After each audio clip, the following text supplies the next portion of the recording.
Long ago, in the faraway land of Uz, there lived a man named Job. Job was a good man. He loved God. He refused to do wrong. He was honorable. And he was rich.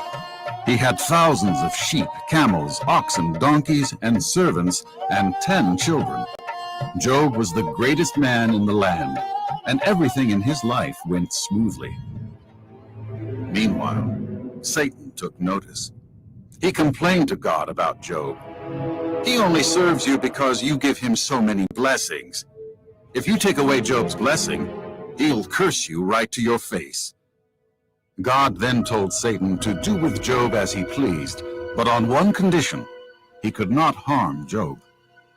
Satan slunk away, devising a devilish plan to make Job turn against God. One day, as Job was simply enjoying life, a servant ran up, breathless, with his devastating news. All the oxen and donkeys were stolen by an invading force, and the servants were killed. I barely escaped. Right as Job was hearing this horrible news, another servant ran up, shouting out, "A huge fire came and burned all the sheep and killed all the servants." Another servant was running to Job, sobbing in terror, "Job, the enemy came and stole all the camels and killed the servants." The servant had hardly finished when another servant came running to Job, screaming the most horrible news of all. "Your children were having a feast together, and a terrible wind destroyed the house. Your children are all dead." In an instant, Job lost everything, his wealth and his family. They were gone. The grief was painful. Job tore his clothes, shaved his head, and fell on the ground. Satan thought Job was going to be mad at God, but instead, Job worshipped God. "The Lord gave me everything, and he has the right to take it away. I will still praise God," Job said. Satan then asked God if he could make Job sick. He was sure that Job would then curse God. God told Satan that he could continue with his plan, but was not allowed to kill Job. Then it happened. Job broke out with sores over his entire body. He became very ill. The pain and itching was so unbearable that he took broken pieces of pottery to scratch the sores.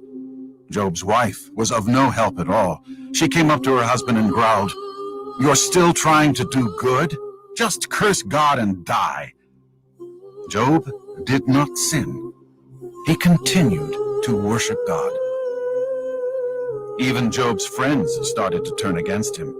They thought that Job must have sinned for God to punish him like this. They were all trying to give him advice and tell him what to do. Instead of helping Job and praying for him, they criticized him. Through all this, Job still did not sin. He continued to trust and worship God. Job started to lose heart. He did not understand why God would allow these things to happen to him. So God spoke with Job and explained to him that as God, he created Job and everything in existence.